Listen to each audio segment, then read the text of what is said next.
Nagpahigayon ang korte og ocular inspection sa 17 kilos nga shabu nga nasakmit gikan sa usa ka African national niadtong Pebrero 1 sa paghiabot dinhi sa Mactan, Cebu International Airport. Ano ang report?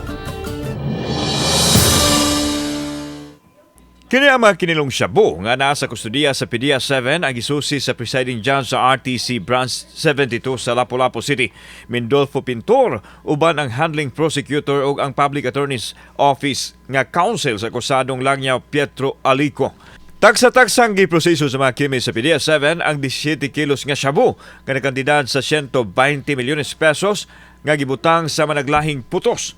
Gitimbang kini og dayon gihuwad sa plangganang aluminum ug dayon gikandos alang sa pagbalhin sa transparent nga sudlanan. Ang kaning ocular inspection, critical kayo ni kay this is really part of our chain of custody, especially kung padung na i-destroy ang dangerous drugs. Ang mga kontrabando gitakda'ng ipaubos sa thermal destruction base usab sa pagtugot sa korte.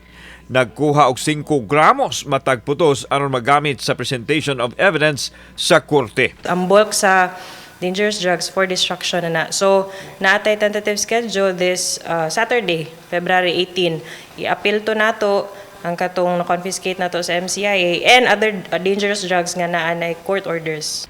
Wala na magpa-interview ang taga-judiciary kalabot sa proceedings samtang misaksi sa ocular inspection ang African national nga gitumbok nga drug courier kinsa wa usab ma-interview sa media tungod kay aduna pay mga prosesong agian.